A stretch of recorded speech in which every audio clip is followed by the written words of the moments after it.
Yeah, hello everybody and welcome to the Data Sharing Forum. We are very happy to be partner of such an exciting event, and we are even happier that you are all our guests here live on site at the Chamber of Industry and Commerce in Dortmund and on the screens. My name is Dominik Stute. I'm responsible for the field of innovation, industry, and international networks at the Chamber of Industry and Commerce in Dortmund. And the funny thing is that all three keywords of my job title are reflected in today's event. I don't need to tell anyone here that data and the right way of dealing with it are an important basis for innovation. It is also clear that industry in particular still has a lot of potential to use the data to generate profits. And today's event with a live link to Brazil alone shows that international networks and international exchange are extremely important when it comes to such topics. As a Chamber of Industry and Commerce Dortmund, it is important for us to bring such topics closer to our member companies, to raise their awareness and to advise them. And that is why we are, of course, very pleased to have such strong partners in the region who are experts in this field. With the International Data Spaces Association, as well as the European Digital Innovation Hub Dortmund, two such experts are organizers today. We are very happy to be part of this network, help the companies, and move together the region forward. Unfortunately, I have to leave you in a few minutes, but my colleague Simone Herrmann will not only be on the panel later, but will be your competent contact person here in the room. I wish all of you a great evening, and now I hand over to the moderator of the day, Thorsten Huelsmann.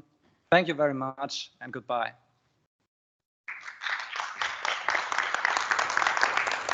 So thank you, Dominik, for this introduction and for hosting this event, this conference today. My name is Thorsten Huelsmann.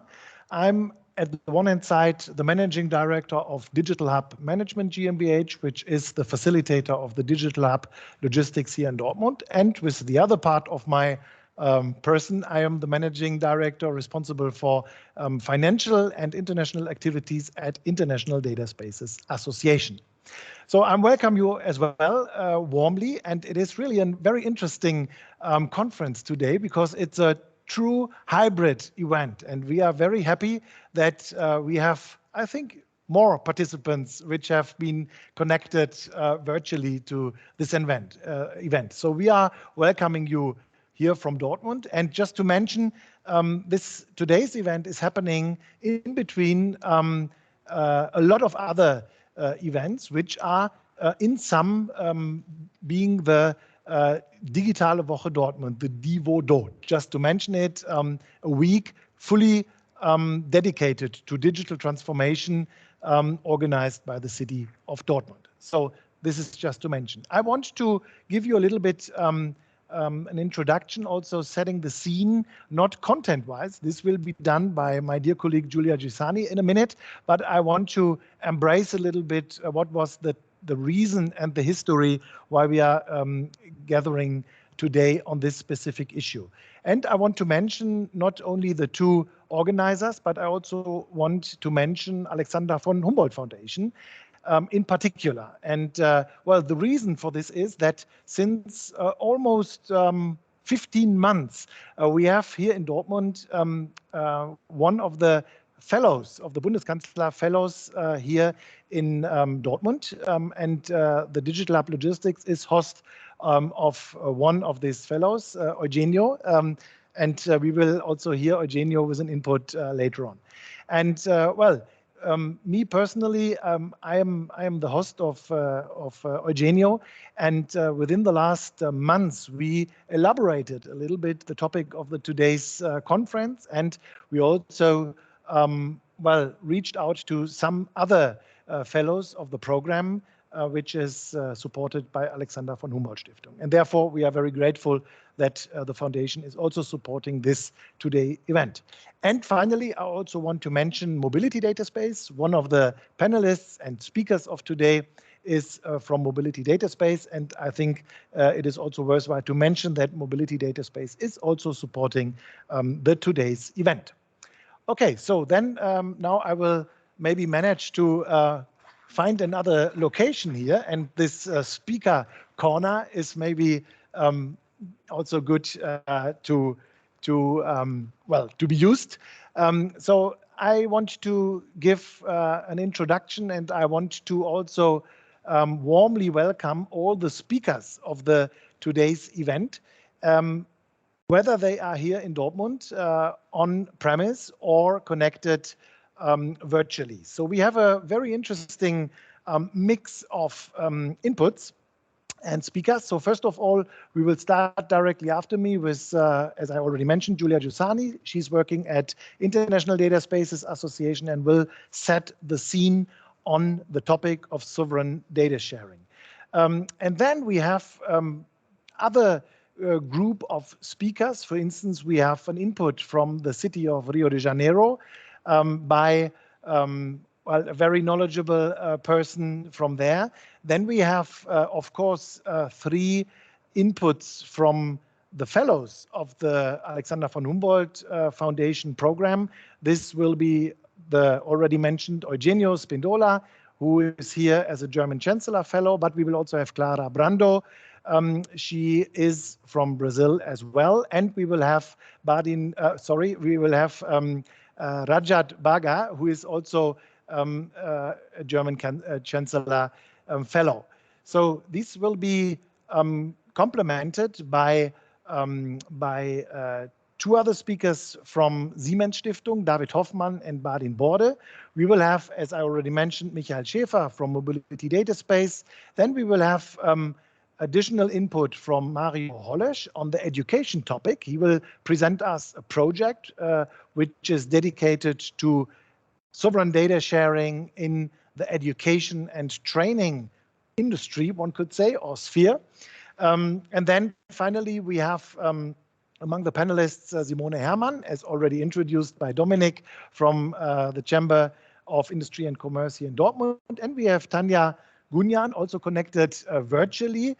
Tanya is working at ICLE, which is a non-profit organization dedicated to urban sustainability. So this is the whole set of speakers. And with this, my part is already done for the introduction. And I want to hand over to Giulia Giussani. Giulia, the floor is yours.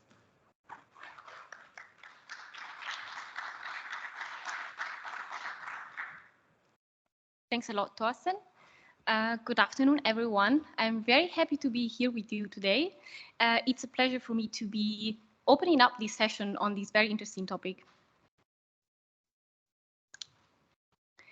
I'm sure all of you are here because you're really passionate about the topic of data sharing. So I'm sure that we all share the vision. Why is that important? Because we live in a connected world, and we see that value chains are really getting extended.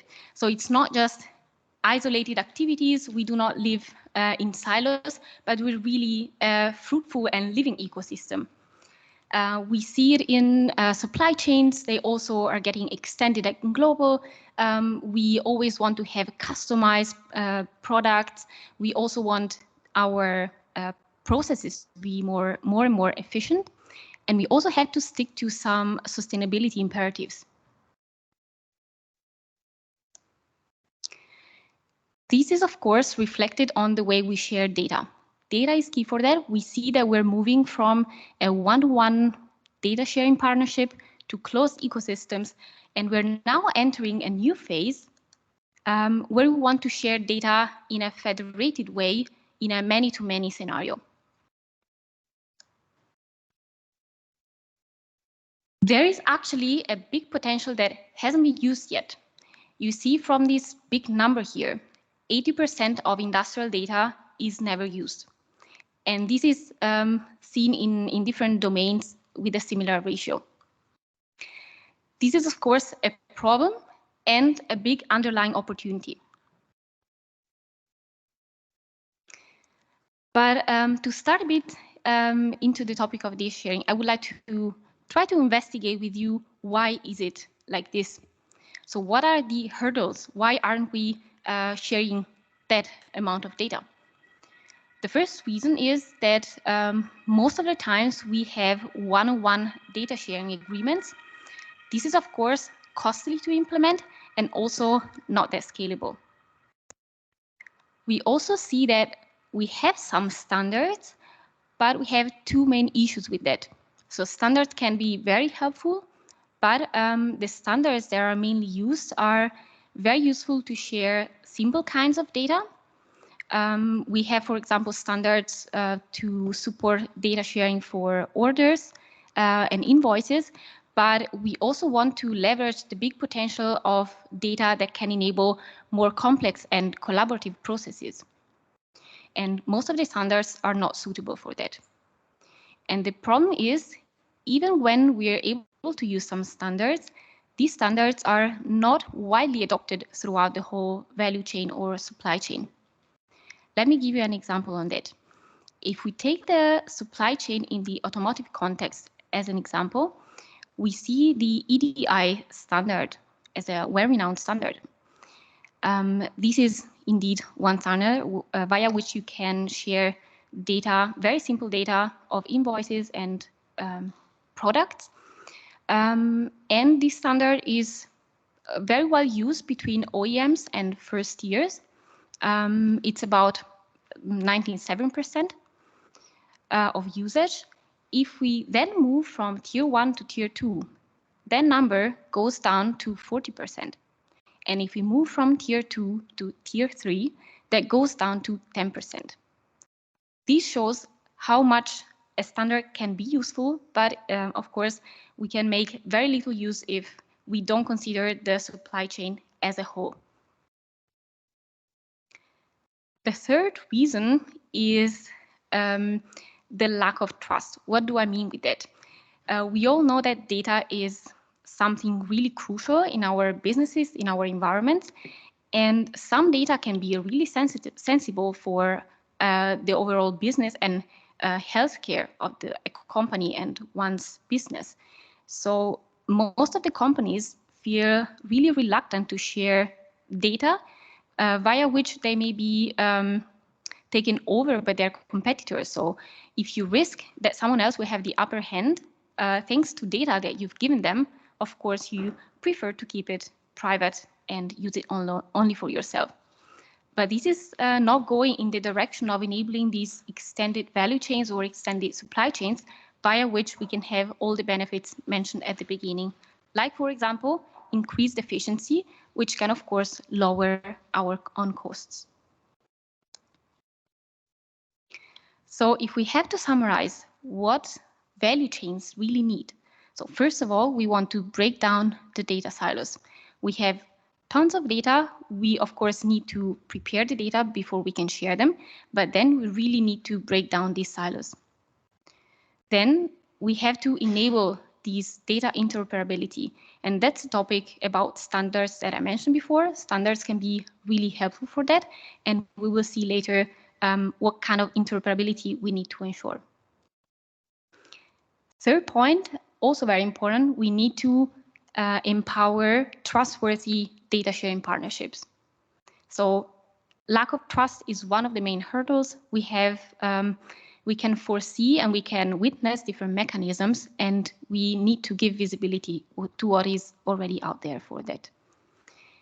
And of course, to make sure that the value of the data remains in our own environment and we can really profit from that, we of course need to not just control to whom we grant access to the data, but also under which purposes.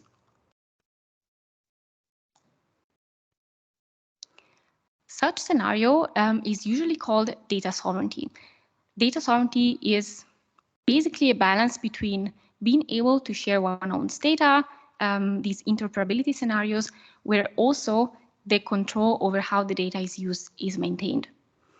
So the goal is to indeed enable the data owner to maintain control over how the data is used and be able to really extract the true value of data as an economic asset. From the IDSA perspective, we are expert in this data sovereignty topic. We've been studying and collaborating with lots of partners for the past 7 years. And we realized that such federated many-to-many data sharing ecosystems can be happening in an environment that we call data space. A data space is not a physical space. When you think about a data space, you should think about the sum of different endpoints that are able to share data with each other in an easier way. And in an ecosystem where this trust between participants is ensured.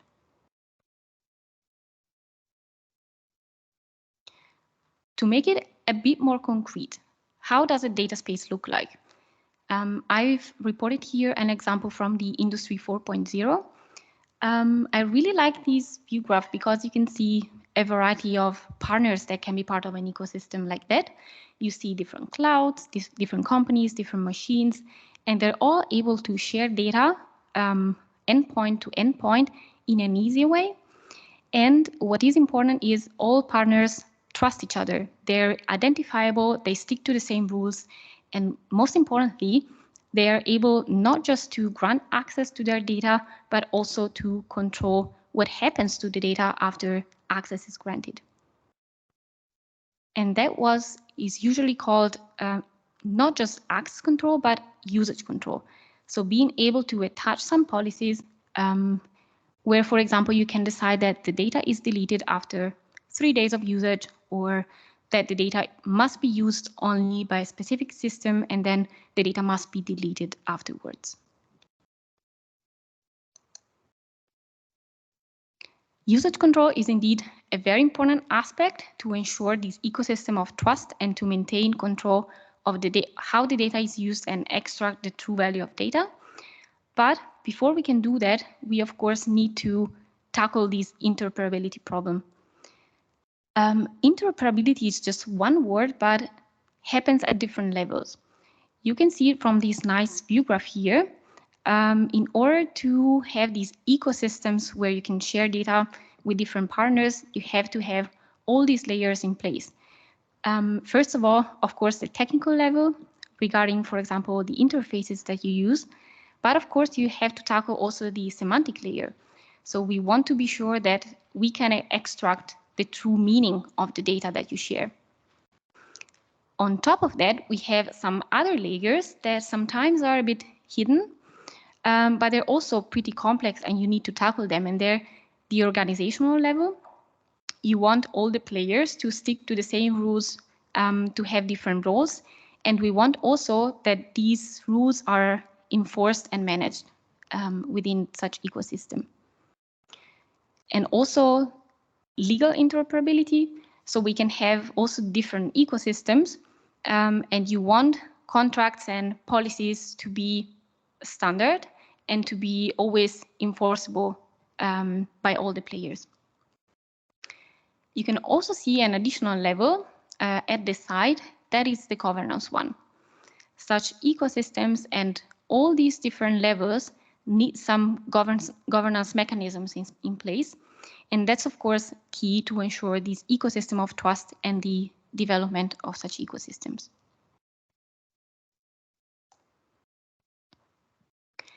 In one ecosystem, we need to have all these levels of interoperability up and running and functioning. But you can imagine that in the world, different ecosystems will pop up. This is already happening. And it's very important that we make sure that these levels of interoperability are also combinable with each other. So we really need to ensure this interoperability, not just within one ecosystem, but also cross ecosystem.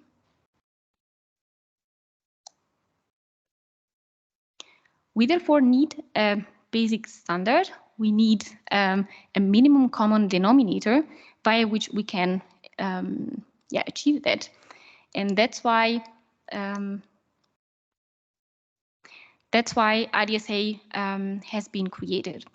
I won't go into the detail of that, but from the IDSA perspective, we see a lot of members and companies actively working to achieve this minimum common denominator.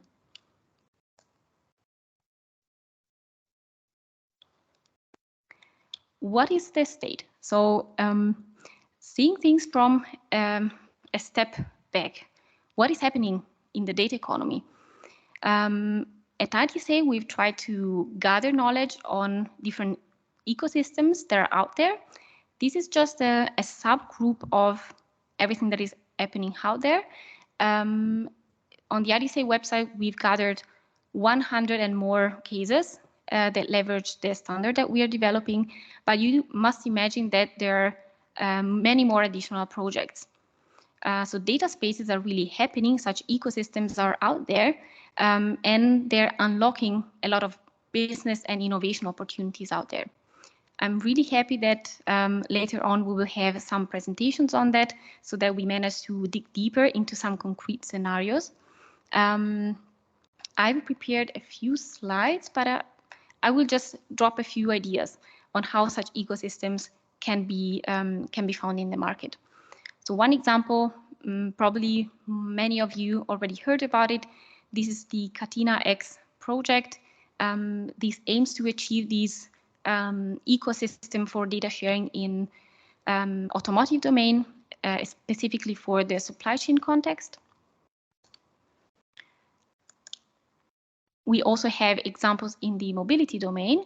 We are very happy that we have the CEO of this mobility data space that will dig deeper into what they're setting up, what is already out there, what kind of use cases such approach can unlock. And this is applicable in very different domains. So, for example, you can see from this overview here, there are use cases can be implemented in the smart city, in the energy, in the mobility, healthcare, and so on. But what is important that I would like to underline is it's not easy to define boundaries. And following the original idea that we are in these extended value chains, we must not think about in silos also domain-wise. And that's why it's very important to have this overarching perspective when we talk about data sharing, and also make sure that we enable also cross-domain interoperability.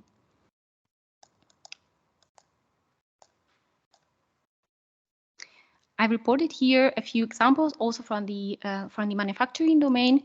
I prepared a handout so you can also dig deeper into such cases later on. Before I conclude my introductory speech, I would like to provide you an insight on where we stand in Europe. In 2020, the European Commission already started speaking about such data sharing ecosystems, and they were planning some legislative frameworks and also some investments for that. And I'm very happy to bring here our knowledge that this is already happening. You can see from this slide here that we have different initiatives. We have new regulations. The Data Governance Act is also enforced since a few days, and more regulations are coming. We've had a lot of investments. There are several projects that started after the statements in 2020. And what I think is most fascinating is the amount of synergies that are currently happening. So this data sharing, it's not just about enabling technically data sharing, but it's also about leveraging partnerships, getting to know other people's perspectives, understanding what the other could benefit from, and supporting each other to unlock this innovation potential. So you can see from these logos here, lots of initiatives are out there. Lots of them are already collaborating. And if you're part of additional initiatives, feel free to reach out to IDSA, but also to other initiatives. And let's try to build up and support each other to really unlock this business and innovation potential. Yeah, I think that's enough as a setting the scene. Yeah, I would like to hand over to Thorsten. Thanks a lot. So thank you very much, Giulia, for setting the scene and bringing us all closer to the topic of data sharing on the one hand side, and of course on data sovereignty on the other hand side, because this is really what tackles everyone. And I think it fits also nicely that we will have now a couple of inputs which are maybe not focusing directly on this topic of sovereign data sharing, but are somehow related to it. And this is, I think, what thrives us in our everyday life. I think we are all, with all our digital assets and digital handhelds and so on, connected to various platforms, and everyone has always thought, okay, what does it mean if I have to give my data to this or that platform? And of course, as a company or as an organization who has to focus on data, this is also very important to think about. And we will have a very broad perspective and very different inputs right now. So now I'm happy to hand over to the triple, the triple of the German Chancellor Fellow. And I think we will start with a virtual input from Rajat Bagga. And yeah, I think, Raja, you are also in the position to introduce yourself and hopefully tell us more about your input. Rajat, the floor is yours. Perfect. Thank you so much. Good afternoon, everyone. My name is Rajat. I'm a German Chancellor Fellow with Siemens Foundation in Munich. The fellowship program is managed by Alexander von Humboldt Stiftung, and in this program, I'm working with Siemens Stiftung for last 12 months. And today, now the panelist before me has already talked about the importance of data. So in this session, we'll talk about the use case of data for decision making when it comes to education. Now, from this year onwards, Siemens Stiftung has decided to work in India on social education projects in 6 different states of India. But the decision to work in India was based on data, which was collected and shared between different Indian organizations and Siemens Stiftung. And today we'll dive deeper into how data was used to drive decision making in education in Stiftung. So I'll start with the Indian education landscape, primarily on the enrollment front. Next slide, please. So the first pattern which we looked at was the enrollment pattern. Due to some technical issue, it's not there. But one thing which we looked at in the data was where are children enrolled when it comes to school education. And we found out that majority of the children, roughly 75% of them, are going to government schools in India. And as a foundation, if we are to prioritize whom to target in India, so we picked the segment which was the biggest one. So that's why we targeted government schools in India. And once the enrollment pattern was clear, we went deeper into the attendance trends. And in attendance, we found out that in India, on any average day, only 3/4 of the children are present in school. So attendance has always been an issue in India. And initially, we thought that this has been the pattern post-COVID, but we then try to look at the data pre-COVID as well. For last 1 decade, if you look at the data, the attendance has been consistent around 3/4, between 70 to 75% in government schools of India. So, and since it is parents' responsibility to send children to school, we thought that if we are starting a social intervention in India, it would be nice to involve parents into education discussions so that they regularly send their children to school. And once the attendance pattern was clear, we went to understand where are children spending most of their time after school. Next slide, please. And we found out that majority of the children are going to extra classes after schooling hours. So then, yes. Then third was we tried to look at the trends post school, and we found out that majority of the parents are sending their children to extra classes. By extra classes, we mean paid classes, paid tuition classes after schooling hours. And this again has been consistent over years, pre-COVID and post-COVID. And in some of these states, the proportion was considerably high. So parents, what we found out, that parents feel the need to give something extra to their children. And if we as a foundation come up with a social intervention, it will be appreciated by parents. This is our idea to begin with. And finally, we looked at the learning outcomes of children. And when we found out is that learning level has been a big challenge when it comes to Indian education landscape. If we look at the data again for last 1 decade, only 20%, if we look at the graph, this is a simple division problem, 3/1 division problem, but only 20% of the children in grade 5 can do this division problem. And if we progress by grade, the proportion is not increasing. And even in grade 8, only 40% of the children can do a simple 3/1 division. And this was a big surprise to us. And that's where the importance of our social intervention got highlighted, that whatever we do has to focus on learning outcomes of children in the end. And that's why the program which we designed, the key objective, the key outcome of this program is improving the learning outcome of children in grade 6 to 8. And finally, we tried to look at the policy perspective when it comes to India, and we found out that India's national education policy, launched in the year 2020, is also appreciating the efforts of social organizations to set up social interventions in India.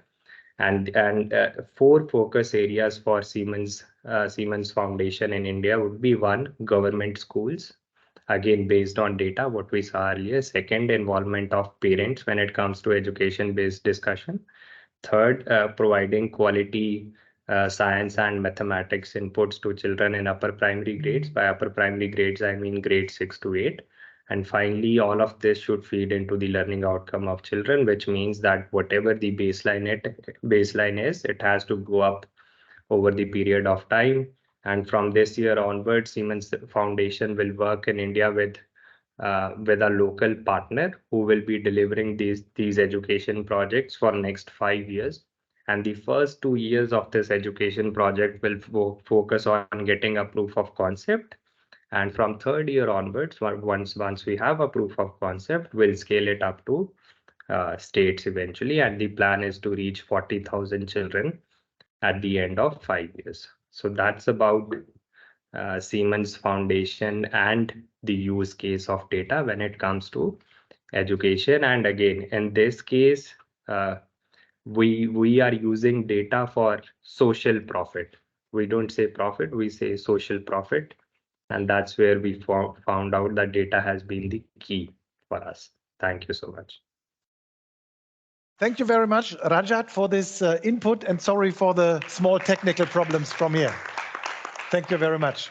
And by the way, we also witnessed here in the conference room in Dortmund that we have a lot of virtual participants. As you have seen, more than 75 online participants. This is fantastic. Okay, so now we will come to a second input from the German Chancellor Fellow program, and this is Eugenio Spindola.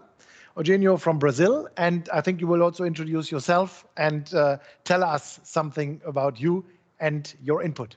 Eugenio, the floor is yours.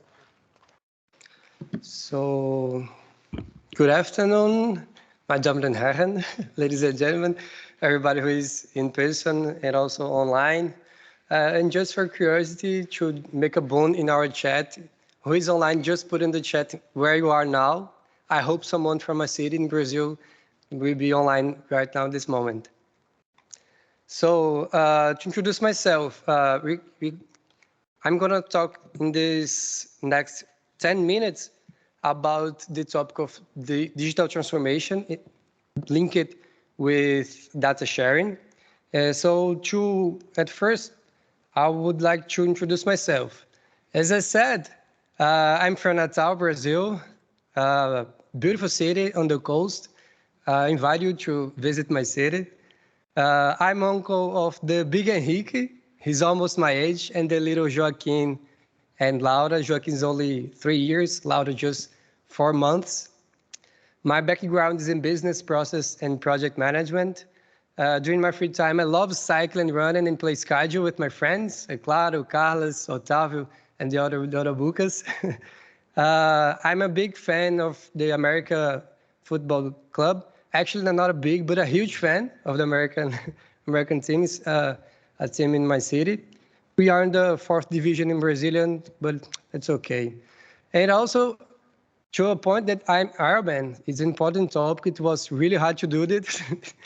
So that's why I put that. It was a huge challenge in my life. And yeah, I have this title of Ironman.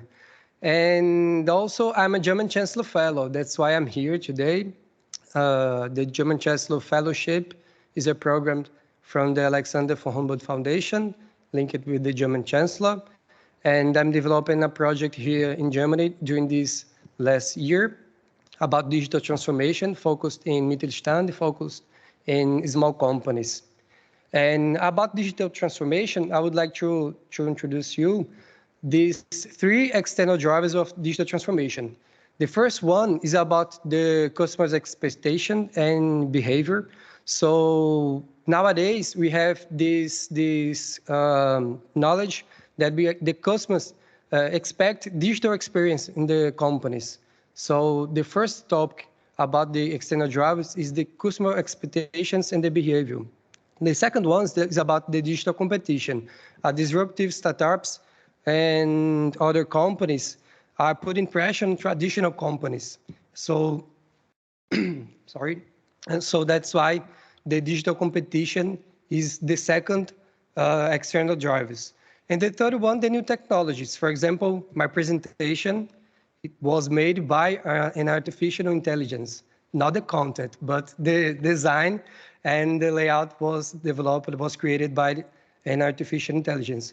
And we have also other new technologies that are in practice now. For example, IoT and blockchain that are transforming operation in some companies. Another topic important to clarify before I get into the data world is about the phase of digital transformation. The phase number 1, they call as the digitization, is basically when you convert analog information into digital information. So when you put all the papers, information that you have in your papers in your company to the digital world, like in your computer. The phase number 2, they call as the digitalization. So basically, you have the digital information, but you use this with some digital technologies and tools to improve your process, to improve the process of your company. So this is the phase number 2 of the digital transformation. And the phase number 3, called as digital transformation, that is the point that we're going to discuss during these next few minutes, is about the entire business, new business models they are creating. So you can create a new value proposition for your customers, and you can create also new business models for your company. So this is the main topic about our presentation today. And that's why I developed my project that is supported by Alexander von Humboldt Stiftung Foundation and from the Digitale Management here in Dortmund.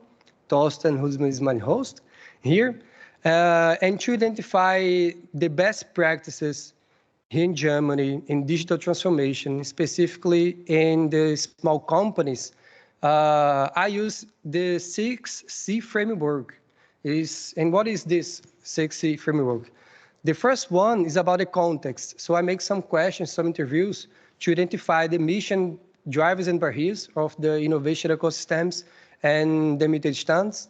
The second C is about cooperation, so it's mechanism with cooperation between partners and others that they have some strategic objectives in common.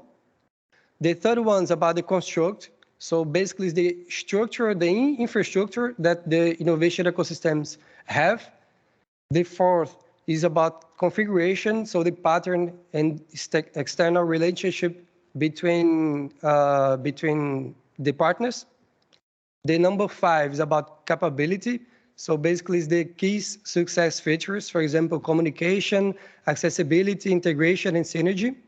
And the last one's about change. So what they are doing in practice, in action, that can change the idea of these innovation ecosystems. Say, it's like the evolution of the innovation ecosystem, what they are doing that we can put this. So I use these 60 frameworks, and I interview some people, some persons in Germany. So I focused in these 6 profiles. So in business association, hub managers, research and technology organizations, people from academia, professors, companies, basically startups, government, people linked with the public sector, and also investors. So I created 72 questions. Not everyone answered those 72 questions. Basically, each profile answers around 10 to 13, 14 questions. And I interviewed around, not around, but 53 interviewed. Most of them, it was an online survey. And we have some interesting answers. But what do they say about the world of data? The focus of my project wasn't specifically in data. It was digital transformation in small companies. But what do they say about data world? So I analyzed the answers again of my interviews, and I have these 5 topics that I would like to show you. The first one is that the German federal government should take obstacles hindering SMEs from to less the data they generate. For example, basically it's 2 topics in this point. Basically, it's to provide support implementing the GDPR here in Germany. In Brazil, we have the LGBT. It was created based on the GDPR. And also here in Germany to support the streamlining of regulatory differences among the states. We know that the states here in Germany, they have your own autonomy. So basically they said that these differences regulatories can't be should be supported by the federal government. The second point is about to improve SMEs abilities to tap into data generated throughout the entire economy. So they have a lot of data, they create a lot of data, but they need support to use their data. So they said in answers in that topic that I explained about the structure and infrastructure, about this point, like connectivity infrastructure. So 5G connections, fiber optic broadband was specifically said about this topic. The third one is about to promote open innovation platforms and approaches. So more collaboration between companies and research institutions and universities. But curious, I put the point number 4 to promote data spaces. They don't say specifically about data space, but they say about data space. So like it's a new topic for them. They don't know so much about data space, but when I analyze their answers, they are talking about data space. But what they know about open innovation. So they said about open innovation. But when I analyze what they really want to say in their answers, they are talking about data space. And that's why I put this phrase, like producing data is a necessary but insufficient condition for innovation. So they have your own data, but they need to share, and they need also other information, other data for your supply chain, for example, and they need the support. So promote the data space is an important topic. And the last one's about data generated by business sectors should be regarded as strategic to improve German innovation and competitiveness.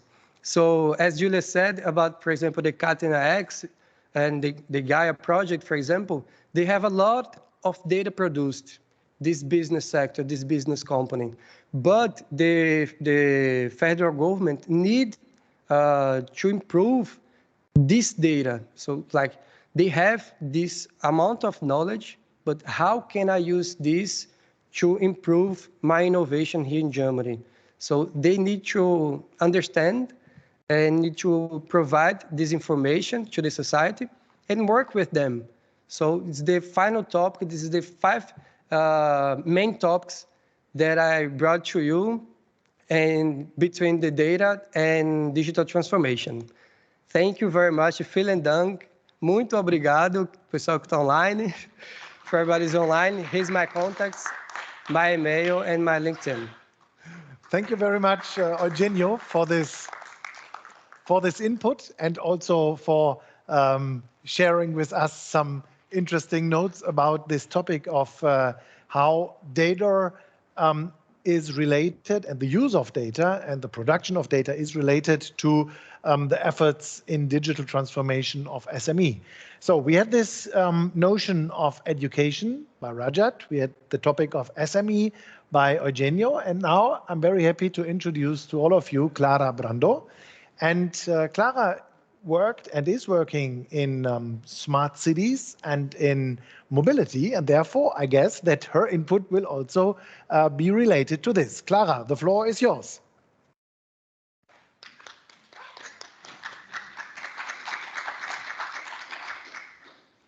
Thank you, Thorsten. Good afternoon, everyone. My name is Clara, and I've been here in Germany for the past 12 months doing research on stakeholder governance in urban mobility. And I'd like to start my presentation by speaking of the theoretical framework I used for my research, agency theory. Agency theory is concerned with two entities: the principal, someone, some institution who needs or wishes to perform a task, and the agent, the person who actually does the task. In between them, there's a contract where competence is delegated from the principal to the agent, and rules of this agency relationship are set. But not everything is perfect. In this agency relationship, we have agency problems. There are a lot of agency problems, but today I'll be talking about two of them. First one is the problem of conflicting interests. Well, according to agency theory, we are utility maximizers. That means we want to pursue our goals and only our goals. So there's good reason to believe that agents will not always act in the best interest of the principal. And the principal uses the contract to offer incentives to the agent so that he doesn't behave opportunistically. There's also the problem of information asymmetry. There are two types of information asymmetry. Adverse selection, that's opportunism before the contract, when the agent says he has a certain set of skills and resources to do the job, and that's not entirely true. There's moral hazard. That's opportunism after the contract, when the agent says he's doing the job according to the contract, when that's actually not true. So information is a commodity. It can't be purchased. And that leaves the principal with two options: either surveillance, keeping an eye on the agent and having to incur monitoring costs, obviously, or outcome-based agreements, when he sets the bar of the contract a little bit lower than he would have wished for, but still he gets what's been agreed upon. Here are the two case studies I used for my research. On the left, there's TUMI IBA's mission, funded by the German Federal Ministry for Economic Cooperation and Development, represented by GIZ. And they support cities all over the world change from a fossil fuel bus transport system to electric buses. On the right, there's Inamohua, funded by Nordrhein-Westfalen's Ministry for Environment, Nature, and Transportation. The objective here is to create new, innovative, more efficient mobility solutions for students and workers of the universities of Dortmund, Bochum, and Duisburg-Essen to go from home to the university and to move around in between campuses. I chose those two projects because they both had a local reach.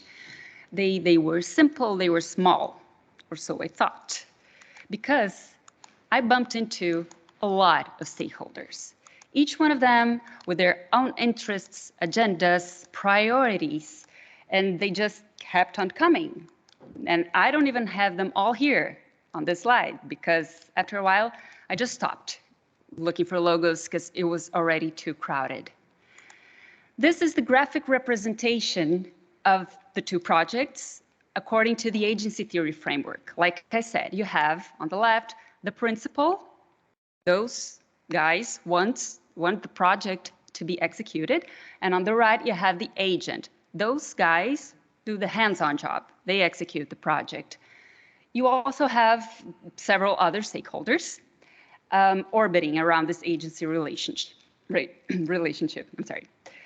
I interviewed people from several of these institutions in order to find out if they had any agency problems. And these are some of my insights. In the case of TUMI IBA's mission, the project objectives did not always address the city's needs. That's in the case of the city of Rio de Janeiro, which is the only case I studied for this research. I mean, sometimes the city had more urgent needs, more other priorities. Of course, they all agreed that e-buses were very important for the city, but it just wasn't that urgent at the moment. There was a huge tension between what political agendas demanded was done and what technical experts believed should be done. And that's interesting because that's agent-agent conflict. That's not principal-agent conflict. There was also a lot of unclarity regarding mobility data. Who is responsible for this data? Who is responsible for storing this data? Who's responsible for going after the data? Or does this mobility data even exist to begin with?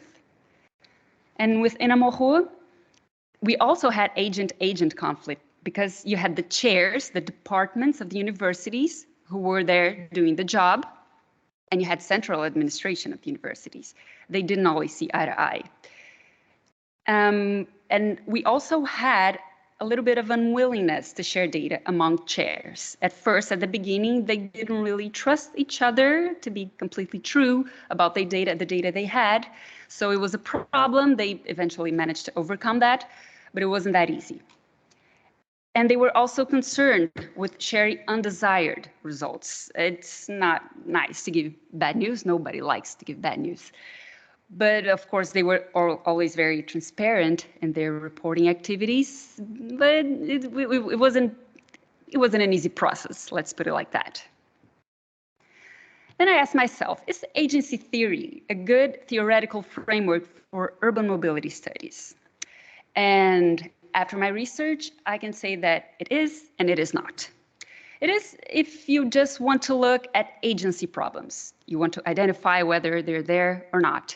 But agency theory fails to consider a lot of interactions between a lot of stakeholders. And don't get me wrong, I'm a fan of agency theory, but it's not complete, especially when we're talking about innovation and sustainable mobility projects. I want to go back to this slide, the theoretical framework representation of the two projects. And this is where you should have stopped me. Because if I present a framework where there's no place for relevant stakeholders and they're relevant, I mean, I interviewed them, I put them on my slide, then this framework is not adequate to analyze the project. It's because this relationship shouldn't be viewed like this. It should have been something more like this, where you have in the center not an institution in charge, but rather the common goal, the project's goal. And revolving around that, you have the stakeholders, and they all interact somehow. They all interact within a shared, safe environment where they can trust each other.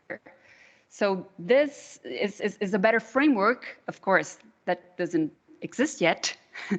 But this is what my analysis should have looked like, after all. And if you grab an article, whatever article, on agency theory, I'm 100% sure you're going to bump into those words: opportunism, surveillance, and utility maximization. Well, I can say that if you talk about innovation in urban mobility, you have to change your mindset. Instead of opportunism, you should speak of trust. Instead of surveillance, you should speak of sovereignty. And instead of utility maximization, you should speak of joint value creation. Because a stakeholder governance form that favors cooperation is the only way for stakeholders to jointly create value and for this value to be fairly distributed among them. So thank you very much.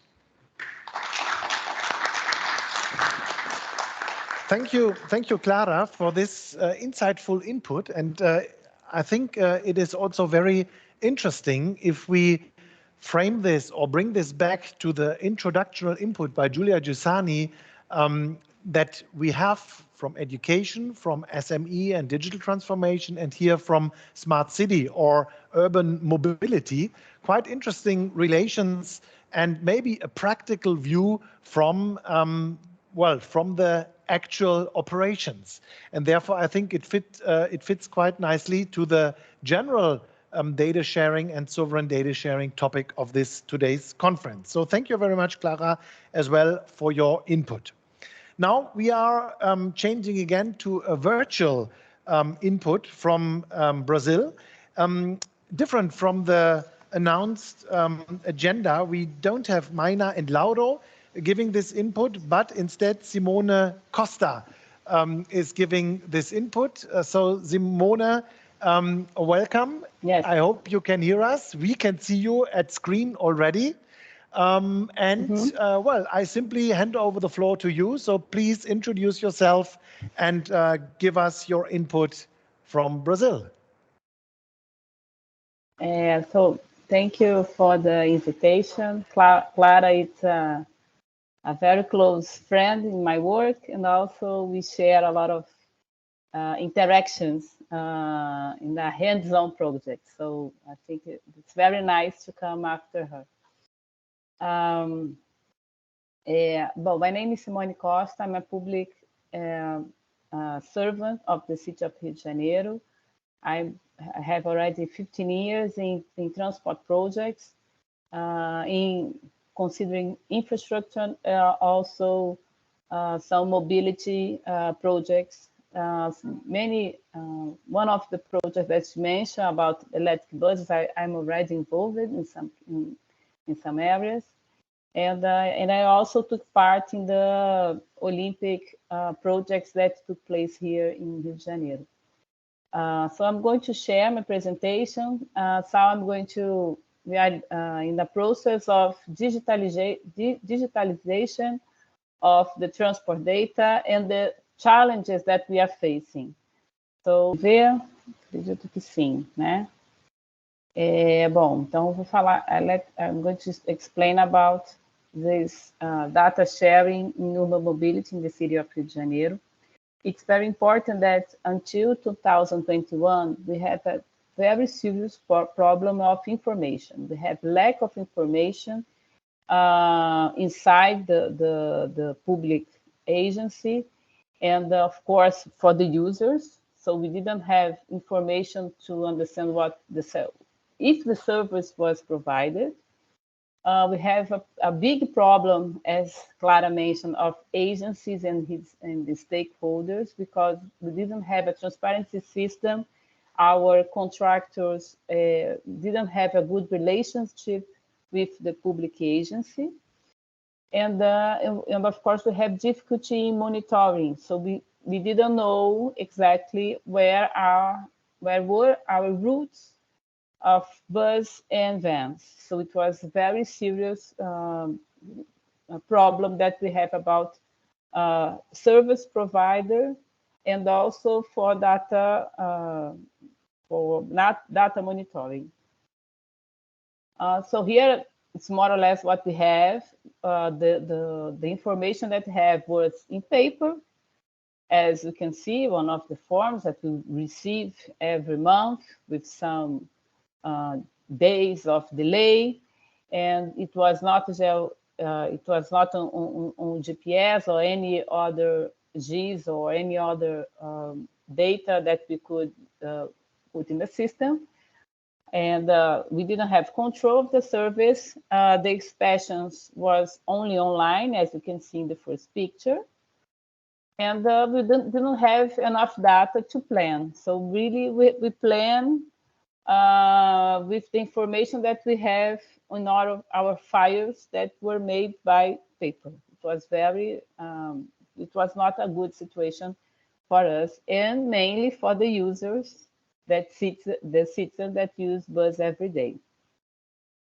And then in 2021, we start to create our mobility digital repository with bus stops, routes, GTFS, taxi stop, and all the agents that were in the urban environment that affects the bus and the vans services. So we start to create this repository because we didn't have it before. We really have to design all these points. And then in 2021 until last year, we start to we have some compulsory aspects in the contract. So the GPS is one of them. And of course, we need to, because it's not equipment of GPS can be a good equipment or a bad equipment. And then we need to start to make it that this GPS really works well. And because every bus and vans must have a GPS equipment. But we started this operation. And then in 2022, in June, we had a very important deal with the judiciary institution, the city hall, and the operators to make it happen to implement the subsidy of the public transport. And one of the aspects that make this happen is the system of the monitoring system based on GPS. And then the GPS started to make it better, because if we didn't see the signal of the GPS, we didn't pay the route. So so these interactions is as interesting as the equipment and the contract itself. Well, then with GPS data working on well, because all the operators want to get the subsidy as the bus develop the routes. So now we can see if the routes and headways planned are okay. We can stimulate the development of real-time users, real-time apps. So the apps now have the information they need to provide the services. So now we can really plan the network and see really what happened. So all this information we can deliver in Data Rio. It's our data lake. So everyone, students, academics, and the apps can look at it. And of course, deliver dashboard showing really what's happening and the complete of all this network that we are offering. So for user information, really it was, we are advancing on that. So now we can put on the bus stops a QR code and see, and the people can see when his bus lines will arrive. So something that some of predictability as we didn't have before. So the same in BRT stations. So we have the QR code, we have website where people can find it. And it also can be in this app. Everyone has a cell phone today, and it's now we can see really the services and the routes when it's going to serve you as you are in the bus stop or in the BRT station. And of course, there is much more. We are really right now in a different phase. So we have data intelligence. So we are more efficient in planning and management of all this data. And we can discuss and interact with our operators in a much more reliable and assertive, in many ways, assertive ways. We are this is the end of the black box, because now we know where the buses are, because we didn't know about it. So now we can have information and we can provide it for the citizens and the apps to see where are the buses that it's waiting for. And of course, we have the supervision. So it's the first time in many years that really the public agency has this supervision of the service. Now we know where all the service that we plan, if they are okay or not. So it's a change in the way that public company acts. And that's it.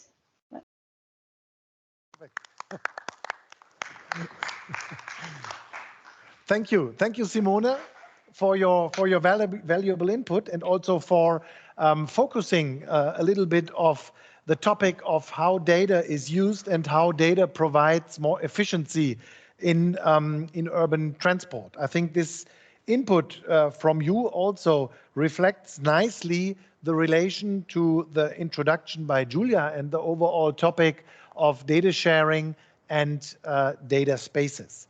So now we have, just before we have a short break, a final input, which is related to the input of Rajat Bagga.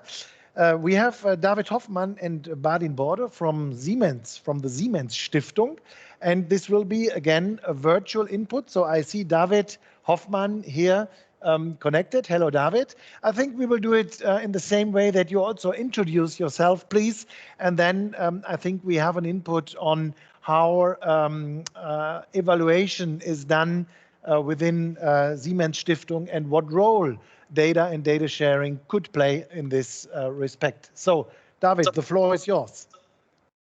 Yeah, thank you very much. Hello, good afternoon to everyone participating. And just a quick organizational question is, are you able to see my screen now and to see my presentation? We see it clearly. Okay, perfect. Yeah, wonderful, because yeah, it should be fine. Good. So my name is David Hoffmann. I'm in charge of the impact measurement at the Siemens Foundation, and we're very happy to have Rajat Bagga, who you heard before, on our team. And today, like in this entire spectrum, I want to talk a little bit about why we collect data and why data is important for our impact measurement. And we thought we make it very practical and not talk too much about our organization itself, but more about the way we use data and why it is important for us. And so what we want to do is talk about why we measure data, or why we measure impact, why we use data to measure impact, and what we actually want to measure, how we want to measure the impact of our activities, and of course, quickly, who we are. So you have a very nice impression. You can already see some pictures on the right-hand side. The Siemens Foundation is a German-based non-profit philanthropic organization. We have been established in 2008. We're working in more or less than 20 countries with more than 200 cooperation partners. We're roughly 50 people and have 3 offices, 4 offices. One's in Munich, one is in Berlin, and one is in Santiago de Chile. We had one in Erlangen, as it said on the slide. We're currently closing it down because between Munich and Berlin, it's so close, there's no need to have a third one in there.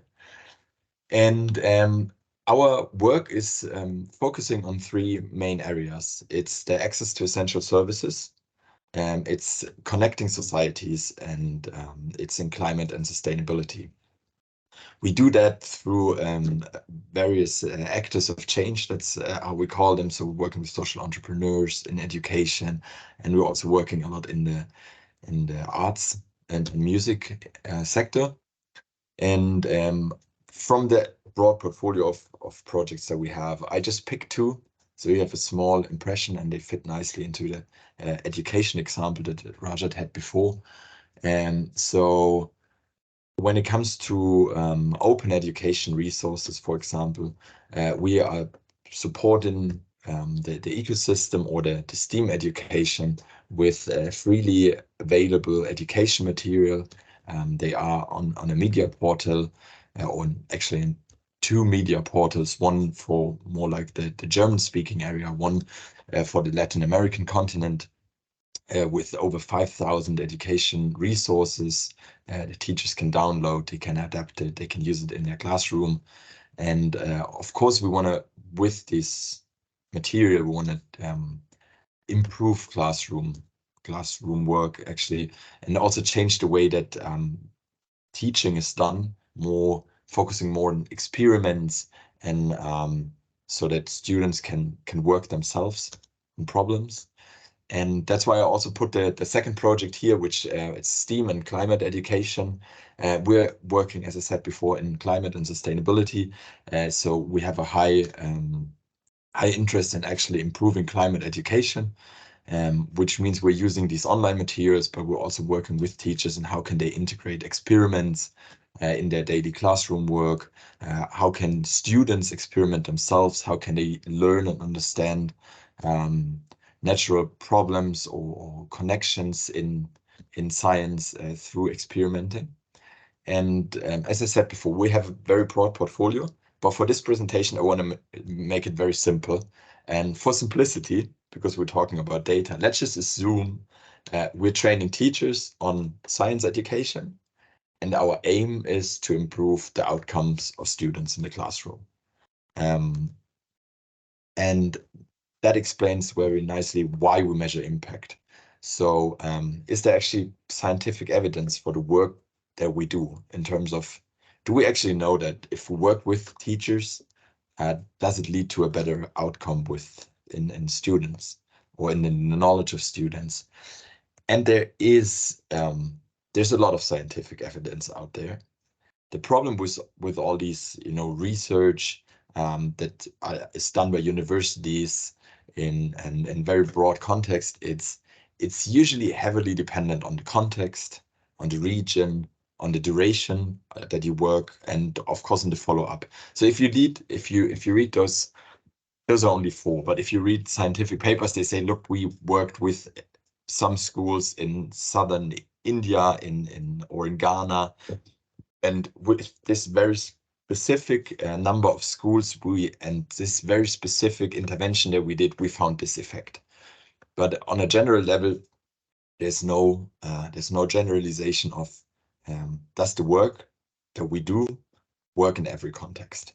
And that's why we as an organization and many other actors in the philanthropic space, they're doing impact measurement. So they're trying to figure out, does our work actually have the impact we're intending to, and how big is it? And I want to stress here, it's not an evaluation that we're doing, because an evaluation would be a university sitting down, observing the work over a long period of time, and then running an evaluation. And what we're basically doing is while we're working, we're trying to observe and manage our impact and see, do we think we have the impact that our projects should have? And so that's the question that drives us, and that's where and why we need data to figure out, does the work that we do actually have the effect that we're intending to?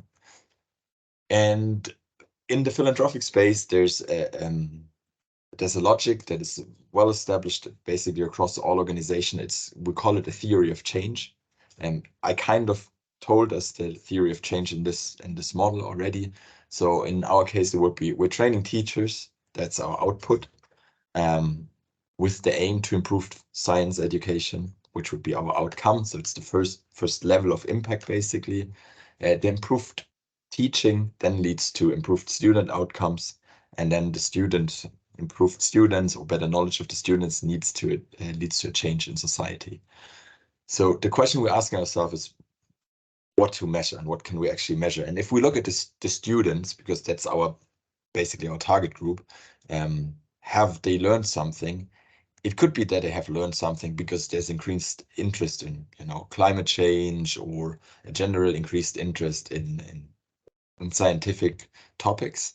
It could also be that there's, I don't know, science videos on TikTok that are very interesting. So students are observing more content. So there's a lot of factors that are beyond our control that are affecting the students. So what we have to do is we have to measure in our ongoing work the things that we can actually control. And where we feel quite confident is that we can control or measure on the first level of impact. So what we do is, of course, we observe that teachers that we train, and then we see, has the training of those teachers improved? And then sometimes we also try to ask students, try to see if the student has actually improved, but most of the focus that we have is, on this first layer where we can actually control the results of the data. So as I said before, impact measurement is not a re-evaluation. What we do is we focus on what we really do. And how do we measure? So the theoretical answer, if you would ask somebody from a university, would say, do a randomized control trial, which means you have this pool of teachers and then you roll a dice and then you come up, and then you have two groups, like a treatment group, the one that you worked with, and a control group, the one that you have not worked with. And in an optimal world, we would have our intervention, like our training, and then we would see that one of them we worked with, one of them we didn't, and then we would compare those two groups and see if there has been an effect of our work. In reality, that's super tricky. And people in research universities or like in universities or who are doing this kind of research will tell you, because the treatment group and the control group have to be basically identical. So they are not allowed to know each other. They have to have the same, they have to react in the same way to this intervention. So it's called, like, actually it's called selection bias, randomization, heterogeneity. And so those are typical problems, which means it's very difficult to choose a treatment and a control group. And the point is, it's super pricey as well. And it's very context specific. So what we as an organization in our ongoing work can actually do and focus on is, has the people or the treatment group that we worked with through our intervention actually seen a improvement in their work? So this is where we collect most of the data. So we have like a pre and after test, we have follow-up tests, and then we see if there has been an effect. So we measure what we are able to observe, actually. And if we see the same tendency in our treatment group as scientific research from other universities is showing us as well, then we feel quite confident that the work that we're doing goes into the same direction and we can measure the size of the impact. And then, just because we only have 10 minutes, just a quick summary. What we're trying to do is we collect data on the first levels that we can observe from like thousands of different teachers that we're teaching across the globe. And then we focus on the treatment group, as I said. Have they changed through the intervention? And then when in doubt, we actually ask a research institution to go through our model and actually does an external evaluation. And internally, we think it's not 100% perfect in terms of statistically speaking, we could be more precise, but we feel that it's better to be approximately right and have an idea than to be exactly and precise and wrong. And that's how we use the data. And if there's any questions afterwards, feel happy to send me a message or LinkedIn in the chat, send me an email. We're very, very much open to discuss everything when it comes to data and our impact measurement. And that's already everything from me. Thank you very much for listening and have a wonderful break, I think. Thank you. Thank you, David, for this input. And I think also here we see immediately some relations between how data is used, for instance, in your organization, and how in the future topics of sovereign data sharing could benefit or could improve on a large scale. So now we have a short break, just for 5 minutes. We are a little bit late in the agenda, and I would say that at 4:31.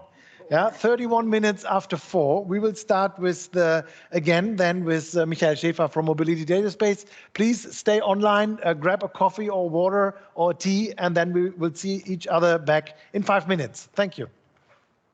So, welcome back to the second part after a very short break. We have 3 more agenda items on our list, and the first one is an input from the CEO of Mobility Data Space GmbH, Michael Schäfer, and it fits nicely to what we have already discussed and what we have already listened to as an input, because as it's in the name of the organization, Mobility Data Space GmbH is dealing with urban mobility or mobility as such. And therefore, I'm very happy to hand over to Michael Schäfer. Michael, the floor is yours. Yeah, thank you very much, Thorsten. Hello, everybody in the room full of people, and of course, particularly also remotely dialed in on Teams. It's great, and thank you so much for having me. Particularly, it's again and always an honor and a pleasure also to be part of such a group of talented and esteemed people. So I have to admit that I'm a little bit embarrassed and very much impressed by what I've heard. So hardly anything I can add. Yeah, let's see. Also from that, what we have seen from Eugenio, your profile, amazing. I can't deal with that, or I can't serve with that. My profile is very low. I have one passion left after all these years, and that is data sharing. And that is where we are. So what I would like to do together with you is to start with a use case. So starting very much from the end of data sharing, and then elaborate together with you why it is so important, data sharing, what are the stakeholders, what are options, what are risks, and then I would like to give you a short introduction of how the data space, the mobility data space, is dealing with that. So let's start right away. The example I'm coming up with is electromobility. And I would say that's a topic all of us, all of you, are somehow connected to it. Either you already have an electrical car and the pain is finding the next charging station, or you haven't got an electrical car because you're afraid of not finding the next available charging station. So we are all connected to that. So what you can see here is a screenshot from Google Maps. Google Maps is the biggest provider of digital mobility services worldwide. And we all use Google Maps. And even if we think we don't use it, we use it. It's a service also behind other services. So it's the source of information when it comes to mobility. And what you can see here is a screenshot where a charging station is shown, but the location is wrong. And sometimes if you go to Google Maps, it would also show charging stations right in the middle of the ocean. Water and electricity, there was something that doesn't end very well. Or another example from my hometown, actually, you can see the green arrow shows the location of a charging station, and you know what? The location is correct. What is the issue with it? It's behind a barrier. It's closed. So what happens? You are the proud driver or owner of an electrical car. You go there, and then you end up at a closed barrier, and then with an empty battery and a full electrical car, you're thrown back to the medieval. You either borrow horses or you push your car. So that's not the right way how to deal with it. And there are more reasons why charging for electrical cars is not working as it's supposed to be working, right? So for instance, illegal parking. Okay, it's a matter of fact, illegal parking, but sometimes it happens right in front of a charging station. And you see this young smiling man. Why is he smiling? Because he's not related to the issue you can see here. Look at the location or the position of the charging station. How would a car access that charging station? That's a real life example, right? And this guy is smiling because he's not related to that. First of all, he's not driving an electrical car, and I think he's even driving a bio bike, so no issue for him. Forgive me about the German. This means is out of operation. So sometimes charging stations are not working. Is a technical item. So sometimes it's out of order. Or your charging provider does not provide you with the right card, charging card you can use at that particular charging station you have selected to go to.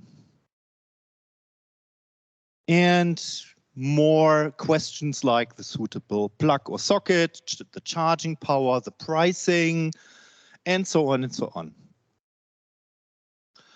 And that all of that has a huge impact of mobility transformation, in particular transformation to electromobility. Particularly if you are moving around in an area you're not familiar with. In your hometown or maybe even at your home, you know how to charge your car, but not if you go on a trip. Then there are further, of course, threats or blockers like initial costs, limited ranges, battery technology. Nobody knows how long those batteries will last. And finally, the consumer perception. Our perception is it's not working. Or it's not working and it's supposed to work. And that's really an issue. So obstacles, shift to e-mobility, sale of e-cars. This is a very serious, huge economic impact. The automotive industry could sell more e-cars. And there is also opportunities we are missing, cleaner city centers. And then finally, of course, all of us know that is environmental protection. On the other hand, what are the options and the opportunities resulting from e-mobility? At the first place, if we are believers of individual mobility, if we are, and then e-mobility is the only way of enabling individual mobility in the future. Very clearly. In addition, it's a booster for further development, technical development, digitization, battery technology, and so on. Could also be used as part of a smart grid. There are countries in Europe who have already started doing that. So if you have photovoltaic on your roof and you have a house battery on a regular base, the battery of your car has a higher capacity by far than the house battery. So it would be great if you could use the car's battery to help as a buffer for your house, for your home. And then finally, not only on an individual level, but also on an economic level, it could help and enable the transport and logistics of the future. Furthermore, if you think about demographic changes, people are getting older, people are getting more sick and maybe even disabled, but everybody wants to be mobile. Everybody wants to be mobile. So the future of mobility is autonomous mobility, and that doesn't work without electrical mobility. So e-mobility is key for the society, for us as individuals, and of course for the economy. So, okay, long story short, why am I telling you all of that? And that is because it's very complicated to make it working. You have so many data sources that are now needed in order to get this right. You need car data, you need grid and utilities data, you need geographic data, you need public data, and all of that is required in order to provide a service for you as drivers to find the right charging station at the right time in the right circumstances. So data sharing at its best. You have several sources, you have several drains, and you have to bring that together. And the only way to cut it right in an efficient manner is using data spaces like the mobility data space. And what we have done in order to facilitate and to give it a push is that we have established working groups. Of course, one working group for the topic of charging stations, where we bring the stakeholders together, like the OEMs, parking providers, energy providers, grid providers, map providers, and so on. So what is the MDS? Very quickly, is an independent marketplace for mobility data, and is supported by the German government for a couple of years. And yeah, the objective is to help with mobility transformation, but also to provide a way and an outlook of how digital transformation could work. Because we have already heard what is so important about data sharing, and there was one topic that was very much missing from my perspective, and that is the economic transformation.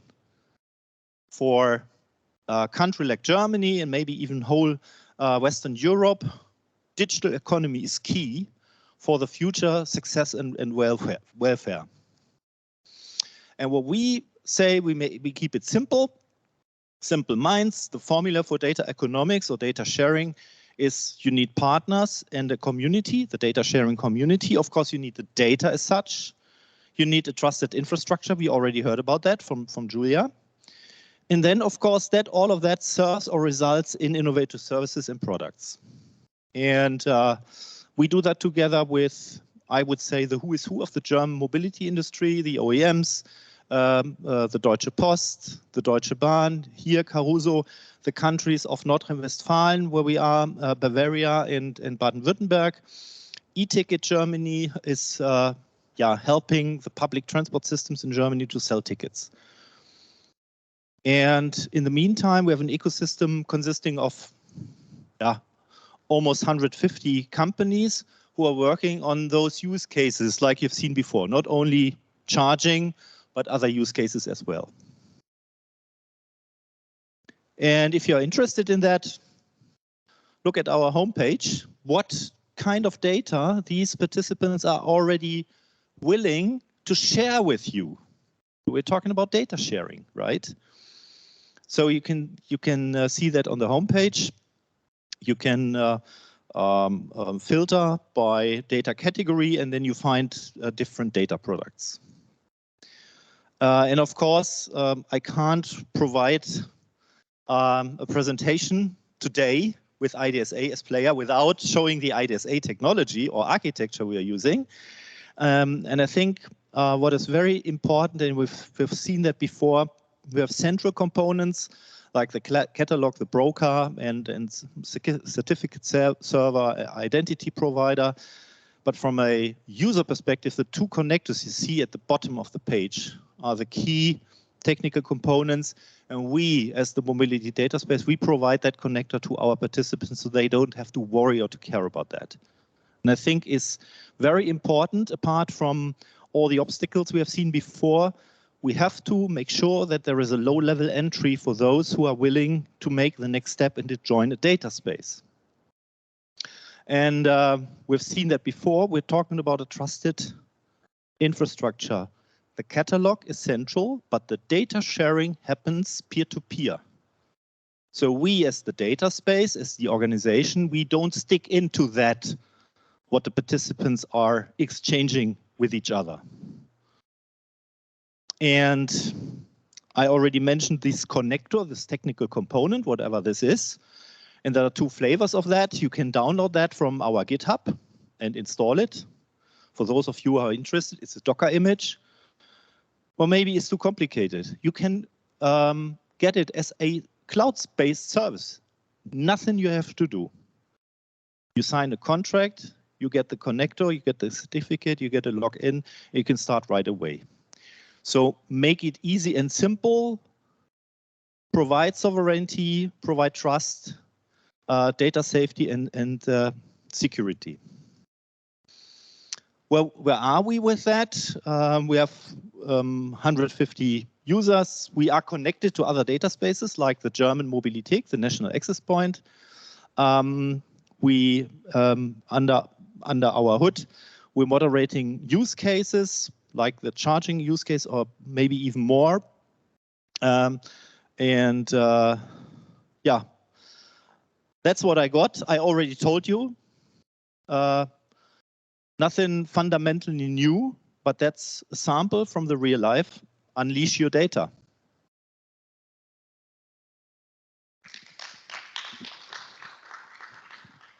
Thank you very much Thank you very much, Michael, for this great input on the mobility data space. And I think also here we immediately saw the relations to other topics which have been discussed and given as input before, for instance, from Simone from Rio de Janeiro, of course. Because after all, this topic of sharing data and data sovereignty is what combines it. So now we are jumping back to education again. Why? Because there's another project running already since a couple of months, and this project will be presented by my dear colleague Mario Holesch. So it's Mario is the project lead within the International Data Spaces head office on the Merlot project. And the Merlot project is dedicated to something we could maybe name as an educational data space or educational data spaces. And it is heavily related to the Gaia X initiative and the Gaia X movement. One could maybe name it like this. And I think Mario will give us more detailed with his presentation. So Mario, the floor is yours. Yeah, thanks. Is it working? Thanks, Thorsten, for the introduction. My name is Mario Holesch. I'm from the International Data Spaces Association, and I'm here to present the Merlot project and actually the educational data space that we are working on. But anyways, I would like to get one step back and link a little bit to the presentation that Mr. Schäfer just did, and also to the beginning of our event when Giulia was speaking. So what we just saw now was a very interesting use case where data is shared, and we saw the economic value of data sharing. And also Giulia showed us in the beginning that a lot of data is generated across domains. So whether we are talking about the mobility domain, the energy domain, logistics, whatever, we see that a lot of data is generated, but still, and this is what we saw in the beginning, 80% of the data that is generated is not shared. And in fact, and that's what Michael Schäfer just said, great economic value is behind that. So if we share this data, we have new business models that are possible to arise if this data is shared. And companies, in fact, see the opportunity or see the value in data sharing. So that's one point, and that's the, let's say, private side, the business side of why data sharing is so important. So now here we are talking about the educational data space. So which kind of data are we actually sharing here? Because obviously this is not linked to private data from organizations, but rather to our own private data that we acquire during our professional life. So I believe everyone here in the audience or everyone who is watching via the internet has written or has created a job application. At some point in your life, you have applied for a job somewhere. And either it was in the old school way that you printed out your CV and everything and you sent it somewhere, or it was more digital and you just send your CV somewhere. Anyways, this CV that you are sending somewhere for a job application is normally just a fragment of what you have experienced in your life, what your interests are, what your strengths are, your soft skills, etc. Not everything is displayed in this one PDF file that is stored locally somewhere on your computer and is not really shared with the world or with people who are offering jobs. Then you might have some LinkedIn page or some Xing page, which also contains some information and has some open source information, let's put it like this. But in the end, your CV, your PDF is stored on your computer, and that's it. So now I would like to show you why it's interesting in the Merlot project and why it's relevant to share also your own personal data. First of all, an overview on the Merlot project. So Merlot is short for Marketplace for Lifelong Educational Data Spaces and Smart Service Provisioning. The project started last year. It's been funded in the frame of the Gaia X funding scheme, and it's going to finish by the end of next year. So we as IDSA are one of the consortium partners, and the lead is done by IMC. So what does GaiaX mean for higher education? What does GaiaX mean aiming at? So in GaiaX, we are trying to implement ecosystems that are not only trustworthy, but also competitive, and that enable data sharing in, as I said, a trustworthy environment between different actors, and here in our example, in the educational sector. So we are one of 11 projects that are funded here. And in fact, if you want to put it short, this is the means of digitizing the education sector.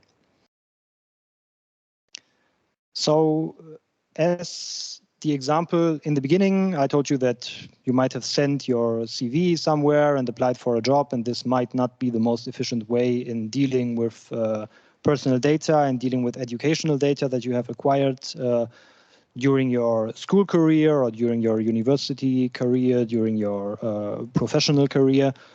Also, when you get a job and you in fact start working somewhere and you are already successful in your job, you still did not finish to learn. In fact, you have to adapt. In fact, there is always a lot of things that you still need to do, learning on the job, etc. We at IDSA, we are experiencing it. We might be the experts on data spaces, but still we need to learn about cloud systems. We need to learn about AI that is getting bigger and artificial intelligence and whatever is coming. You still have to learn also when you have a job. And also nowadays, it's quite common that whenever you get a job, you are not going to work in this job for 40 years or 45 years, but you are going to switch profession from time to time, probably. So it's important, to learn, to have the opportunity to learn while you are in your profession. So the possibility that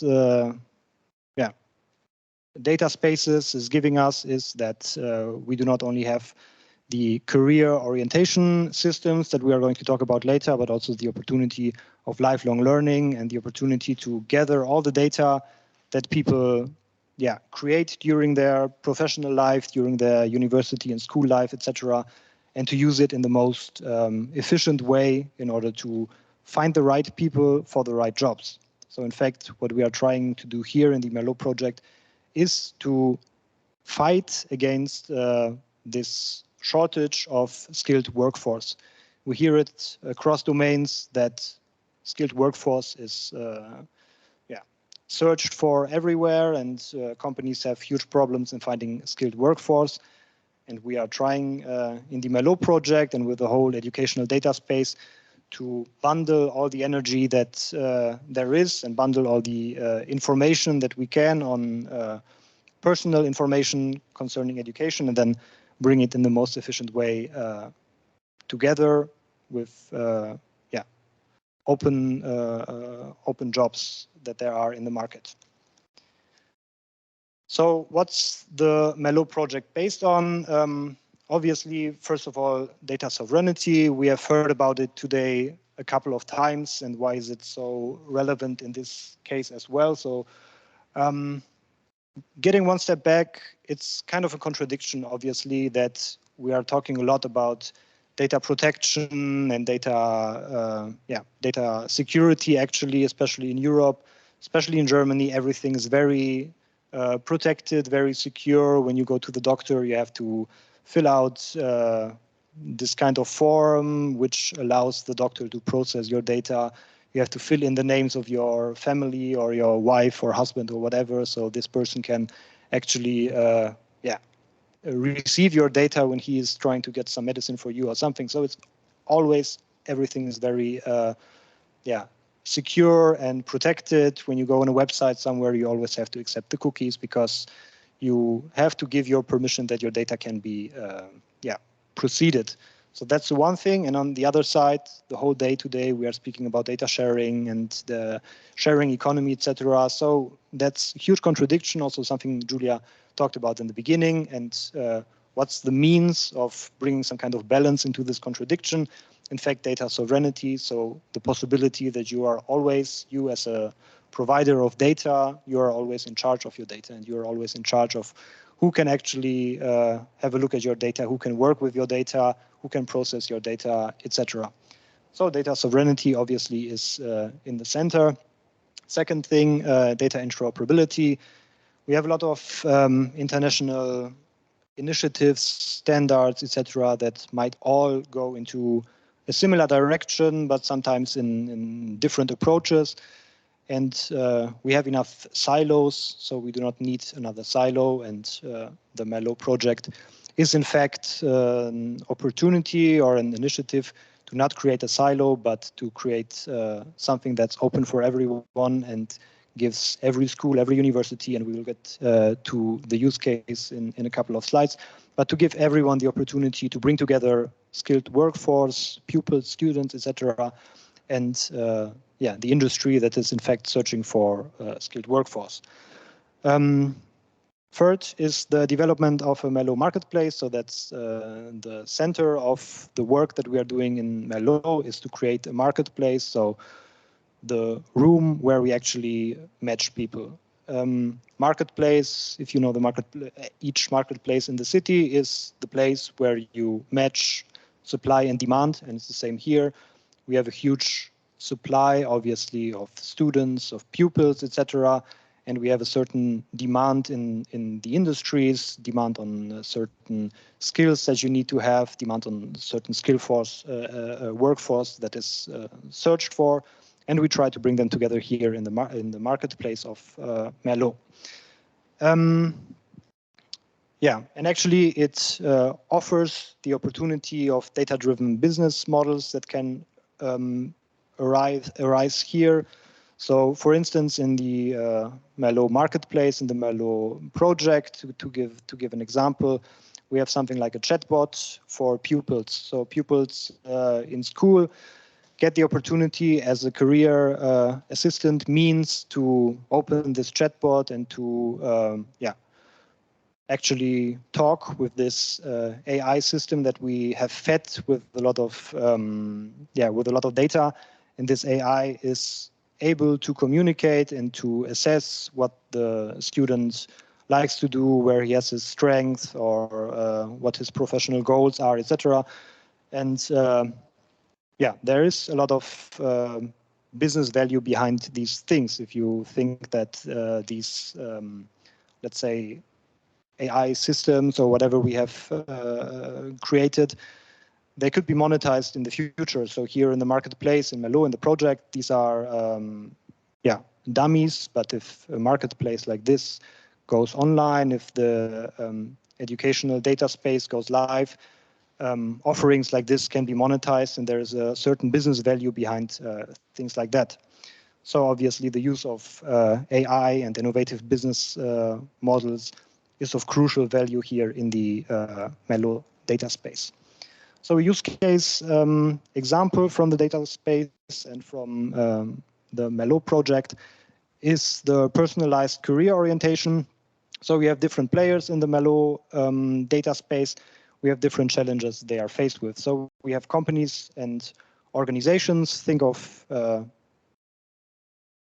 whatever company you want to think of. You've seen a lot of examples in the last slides of Michael Schäfer. So take one company, they are searching for skilled workforce. So they make a job profile, and what they can do is to put this job profile online, and they might get, I don't know, 200 applicants for this job. They will already put some filters, so filtering out 150 of these people who do not speak English or who have no bachelor degree or whatever, already filtering them, taking the remaining 50 people, going through these applications by hand, choosing 5 in the end and inviting them for an interview. So that's maybe the way it goes today, but most probably not the most efficient way, because with these 200 applications, job applications, you might lose a lot of people who are actually fitting probably to this job, and you are already filtering them out. So that's a problem. That's a problem for the companies, that they have a shortage of skilled workforce, and they try to find suitable applicants for these jobs. So what they could try to do is to go to secondary schools and match with them somehow. What's the problem for secondary schools? they have the privacy issue. So no student, no pupil in school would like to take his data and just give it away. So my CV is something private, and I want to choose who I would like to show my CV, who I would like to show my personal interests, my career goals, etc. It's nothing that I will put publicly on the internet. So that's a problem for secondary schools, and also a problem for pupils, that pupils want certain safety and certain security behind their data, and they want to control their own data. Then we have career guidance providers. So we have companies or service providers, smart education service providers, who already developed with the help of AI or different systems, something like this chatbot that I was just talking about. These things are already existent. They are existent for a more efficient career orientation, or for a more efficient learning system, and actually a matching system between companies and students and pupils. So there is something like this, but they have the huge problem that their systems are not used due to the security risk. So what we need is a safe and secure, trustworthy data space where the participants know each other, and they know that each participant is kind of certified as a participant of the data space, and is known to the other participants. And so in the end, it comes to the EdTech, education technology companies and providers, so the ones that are also in the Merlot project that I showed you on the slide, our partners in the project, who in fact create this data space and who create a marketplace that is safe and where data exchange can in fact happen in a trustworthy environment without losing the control of your own data, so in a data sovereign way. These are the players, and those are their challenges. And now we can make it quite short with the use case. So the career orientation, we have already been talking about this now a little bit. So we have educational offers, such as trainings as I said, job profiles that are uploaded from companies. They are seeking for students, pupils who are applying for this job, who are applying for training, who are applying for learning or this job, in fact. So the companies are looking for these students. They try to match with them, and they have this. They are making this offer actually. On the other side, you have schools or you have universities where all the data on the pupils, all the data on the students is stored in a certain way. So you know it from universities, you know it from schools. In school, probably you will get a certificate in the end of the school year, and it states all your grades, and that's it. Similar it is in universities. Your grades are somewhere stored in the internet platform. That's it. But still, you have your own career goals. As I said, you have your own competencies, you have your own skills, you have your own targets that you want to reach, which are very crucial for actually finding the right career path, because it's not always said that if you are very strong in mathematics that you are going to be an engineer. You might have a different career goal in your head. And so taking this information from the students and allowing pupils to put this information, being still in charge of their own data, but providing it to the smart education systems, such as this chatbot or other processing matchmaking systems, provides the opportunity of finding the right match there and giving students the right suggestions what is possible with their strengths in their career actually. And in fact, this slide displays what we've been talking about so far. So we have this career orientation assistant as part of Merlot at the moment, being developed as a blueprint for the most efficient matchmaking in career orientation. So allowing students, allowing pupils to find the right career path by the AI-driven mechanisms and systems that have been developed so far. And yeah, that's another slide that shows us how it works. So in the top corner, you have the student or you have the pupil who has her interests. She has a learning history, progress. She has grades. She has certificates. She has certain skills. She has soft skills. She has competencies. And if she shares them over the career assistant, career orientation assistant, it becomes possible for companies who are also using this career orientation assistant and put their own means on what you need to be a suitable candidate for a certain job. If they are both using the system within the Merlot marketplace, they come together, and it becomes crucial for the student at the one hand, because the students can receive the jobs that are fitting to their own competencies and to their own strengths. And for companies who are using the system, it's crucial because they find the right applicants for the job without filtering them for the wrong reasons. So it makes sense for everyone who's involved here, for the pupils, for companies who are making job offers, for instance, but also for smart education service providers who are developing the systems here within Merlot, such as this AI chatbot that I was talking about. And finally, this is all coming together in the Gaia X framework. We put it here. This slide is unfortunately in German, so we are not going to go into detail here. But I was talking about the career orientation, lifelong learning, etc. That's all finding its place here in the Merlot project, and we are still developing it. And if you're interested in it, let me know. Get in touch with anyone who's working in Merlot or anyone who's working at IDSA. And thanks for your attention.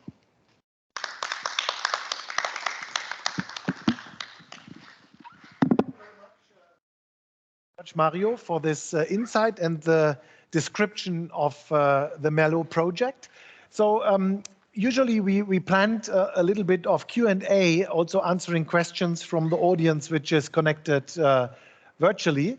But this needs to be skipped as we are really short in time. But I want to encourage you and motivate to simply reach out to the speakers and to the panelists by contacting them bilaterally. So maybe we could, after this event, as a follow-up, provide the contact details, of course, only if you agree to this. And then it should be possible to connect to each other and to maybe raise the one or the other question. Now we have a couple of minutes left, and I want to invite 3 people to the stage. So maybe we can rearrange a little bit. I will just move the screen away and put a table here. So I want to ask Simone Herrmann of Chamber of Industry and Commerce Dortmund. Please come to me. And I want also to invite Michael Schäfer again to be here. And then I want to invite an additional speaker online, Tanya Gunjan from ICLEI. Tanya, can you hear us? And maybe... Yes. Perfect. So we wait 1 or 2 more minutes because we cannot see you. And now the screen, which we just moved to the left, is switched off, I guess. But it doesn't matter. So it's all fine. We can see Tanya over there. Yeah. Yes, Hi, from ICLEI. yeah. By Hi, the way, everyone. Tanya, are you connected from Frankfurt or from Bonn? I don't know. Or from I'm somewhere connected else? from Frankfurt, yeah. Not from Okay, Bonn. perfect. So nice to have you. Well, I think we can just focus. Yeah, now we can see Tanya also in front of us. Perfect. We can also well, talk a little bit, and I want to ask you a couple of questions. As Michael Schäfer already introduced himself, I first want to start with Tanya. Tanya, could you maybe also introduce yourself and explain the audience a couple of sentences what ICLEI is actually about? Yeah, sure. Hello, everyone, and thanks for this event. I am Tanya. I basically come from India. I'm an urban planner currently working with ICLAI. ICLAI is a non-profit organization, and my organization works in urban development and sustainability projects. I represent here a sustainable urban mobility team, which looks into all the mobility-related exercises, assignments. Mostly low carbon emission projects are what we focus on to achieve sustainable neighborhoods and cities in across global cities. So that's what we are into. And the critical areas of engagement we usually do are stakeholder engagements, driving policies, and making sure that we do a lot of pilot projects and study tools, for example, that for making an example to other stakeholders to understand what is happening across the globe, and they can adapt that into their systems. So that's the brief about what we have been engaged with in detail. Yeah. So. Perfect. Thank you very much, Tanya, for this short introduction. We come to the topic of sustainable mobility and hopefully data sharing in a minute. But I want to also ask Simone Herrmann. Simone, nice that you are here. And please introduce yourself and what you are doing at IHK Dortmund. Yeah, my name is Simone. I'm working here at the Chamber for Industry and Commerce. And just since the last few months, working for industry and the transfer from startups to the industry, transformation, digital transformation in the industries. We're trying to pass a way to make these companies more digital, especially the big industries, to start this process of digitization, of saving their data, using their data in a smart way. And that's the key thing that I'm doing here at the moment, and I'm here for today. Otherwise, it's too long. Perfect. Thank you, Simone. Okay, so let us come back to the topic of data sharing, and maybe we can start with you, Michael. And I want to look a little bit in the past, but not too long. So you also mentioned the obstacles. You started actually from this. So when we are talking now about your approach and your service you are offering, what is, in your observation, still the biggest obstacle to companies to join? I mean, you have already convinced more than 150 organizations to connect to mobility data space, but I think there are still challenges. Maybe you could share a little bit of these obstacles with us. If you don't mind, I would like to mention two obstacles. Okay. So one obstacle, and I think that is not particularly true for data spaces only, but to data economy in general, is GDPR. Not as such, because data protection is, of course, a very important value. Without data protection, it just doesn't work, because people won't accept data economy. But I don't know how it is in other countries. In Germany, we have 18 data protection authorities who somewhat would interpret data protection in different manners. For large companies, for global companies, that is obviously a great issue. So that is one obstacle. And the other obstacle is really mindset. It's not technical stuff, it's mindset. In the analog industry, I used to say the old white man industry, right? We know that it's the right thing to keep stuff for yourself. You don't share it. You don't share it. But data economy works completely different from that. And that's a matter of education, and maybe Merlot can help with that. It's a matter of education that our stakeholders who digitize and who transform, that they learn that data sharing is a good thing. Okay, thank you, Michael, for this insights. I want to come back to Simone. Simone, you mentioned that also SMEs are a target group of your activities, and I think already GDPR and mindset is something which is an obstacle. Can you underline this and confirm, or have you observed maybe also other challenges which are there, especially when we are talking about SMEs, because I think this also relates nicely to Eugenio's input before. Yeah, absolutely agree with you, Michael. But I still with the SMEs, especially the smaller companies who just were founded like 5 or 8 years ago, they already got it in their genes to work with data.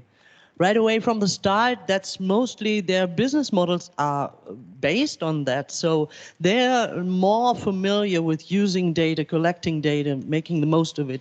It's the bigger companies, for them it's a matter of trust, it's a matter of changing complete processes, completely different to all these younger companies who already have this, right from the start, have their business models based on data in a way. No matter what business is. Yeah, thank you, Simone. And now coming to Tanya, I understood that you are somehow a governance organization, and can you share with us what is your learning or your insights? Are your stakeholders aware that data sharing is important to overcome challenges in sustainable mobility? Is this something you are dealing with and your partners are dealing with?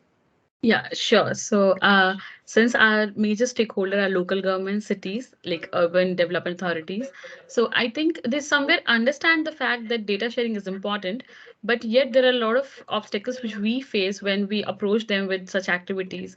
Even for the basic data coming through, like from any department, that's a great challenge in cities. And usually, majority of the challenges we face is in diversity in the terms of these geographies. So you can see that Global South has a lot of non-availability of data still in date. If in case we talk about the developed countries or cities, they might have data present, but still there is a lack of trust in not invested in sharing the data. What it was highlighted right now, that it is very important to make that trust in build, that okay, we are going to use your data for your benefit, the use cases are for your own benefits. That's one challenge. And the second is the accessibility to data. That's a great challenge. With the legacy infrastructure available in terms of any urban services, I believe that gives a lot of non-access. That's a huge obstacle which we have been facing with cities recently. Yeah. Okay, perfect. Thank you very much for this answer and for this insight. And now let us switch the perspective. Let us talk about the future and how we can overcome this situation. And maybe we start in the different order. And Tanya, I would ask you, because you are just in the flow right now, what, in your opinion and from your observations, from the daily work with your partners, what is the potential solution, or what are potential solutions to overcome these barriers and obstacles? Is it more, let's say, a weak topic like mindset and like people that they have to change their way of observing, or is it more technology? This would be, I think, very interesting. Maybe you can elaborate a little bit about this. Yeah, sure. So I think there are two parts to it. It's basic. It's the basic one is mindset for sure. For our stakeholders in terms of cities, that collaboration is the key. That's what they should understand, and that has to be brought in the practice. And data collaboratives should be what we should focus more on, so that we have readily available data for accessing or doing any use case or helping cities to emphasize on betterment of their services in cities. Second part, I believe from my experience and our organization's experience, what we have seen, that because there are a lot of old and traditional technologies in presence, right, currently also with cities, you do not understand that what kind of maturity or kind of capacity do they have to give you data or even to take up your digitalization solutions. So there is a gap between that. So I believe trying to assess that gap area, that gray area, wherein you know that if the city is even mature enough to adapt it, or you want to just replace their systems, or you want to plug in something in parts. That's one very much important part which we have realized in recent times. And actually it also curtails a lot of budget implications, because cities and urban centers do not have that huge budgets like companies or enterprises to give out for their projects. So I think these are the two critical points where I think we can focus more and then see that urban stakeholders are well addressed. Yeah. Okay, thank you very much, Tanya, for this meaningful insight. And maybe I won't stick to the order, because usually it would be Simone now, but I want to, because it fits much better if I first ask Michael, because I mean this topic of urban mobility is directly your home turf, so to say. And on the one hand side, I think it is quite quite motivating what Tanya just explained, because it looks as if there's a very big market for your approach. But on the other hand, there's still a lot to do. Maybe you would comment on this, and what is your vision, maybe if we think about mobility data spaces on a global scale? Yeah, absolutely. So at the first place, as I've mentioned before, hardly anything to add to that, Tanya, what you just mentioned before, 100% ag, no doubt. I think there is one item you mentioned latest, that is the thing about value of data. Very often we talk about open data, and people mix that up, not people only, but also industry, mix that up with data for free. Open data does not mean data is for free. Data is not for free. Data is expensive. Data is a good. Is is like steel, or is like transport. So to acquire data, to process data, to provide it, to save it, to transport it, costs money. So somebody got to pay that. So whether it's open data, yes or no, is not the question. So the question is, are we aware of that? Or is the industry, is the public authority, are they aware of that? And that is a very important question. And then, of course, once we have learned that, and then we got to think about the added value. And I have already mentioned that in my presentation. I think for countries like yours, Tanya, like ours, like yours in the audience, hardly any alternative to go digital and to deal with data. You know, we talk about welfare, we talk about demographic change, and digitization is key for that. And if we want to digitize, we need the data. So we have to get ready for that. And it is a great opportunity to get not at the end of the queue, but to get at the first place of the queue. Perfect. Thank you very much, Michael, for this input, and also for sharing your thoughts with us. And now we go back to SMEs and to companies and the support of organizations like chambers, for instance. And Simone, maybe if you look in the future, I mean, you already mentioned that there are certain cohorts of companies who are perfectly dealing with it, but there are still, companies or groups of companies who are really need support. Maybe from your chamber viewpoint, what will the future look like? How could you maybe in your daily work support organizations, and what have SMEs especially to do when they really want to cope with these challenges? Yeah, especially that we see as our role to get the awareness in the companies that data is a new gold. That's what it is, because it's not only to monetize this data, to misuse it or wherever people are thinking, but to make some events or try online educations and to become, so these companies become aware that they need to make use of this data in an absolutely practical way to stay on the path with other companies, especially with other countries also, because all these other countries, they don't really have all these limitations that we got here in Germany. So it's even harder here to get their business, in the same time, to the same aim like other countries do. So as soon as they're aware of that, they probably be more willing to try step by step to go into this digitalization age, if they're not already are. Perfect. Thank you very much, Simone, for this insight. So now I'm really challenged because we are very late in the agenda. So I would suggest, even though it's maybe a little bit short for especially Simone and Tanya, because you just entered stage at the end of the whole agenda. Sorry for this, but I think as people are already leaving and the time we have reserved is over, I would leave it by this 2 rounds of discussion. I think we have gathered a lot of meaningful insight, and I would encourage really everyone to reach out bilaterally. I think there are really interesting and smart couples, so to say, on education, on mobility, and on SME digital transformation. We will serve as a as a service provider to make a follow-up, to exchange and provide you with the right contacts. And if you are interested in more, please reach out to either International Data Spaces Association or Digital Hub Management GmbH.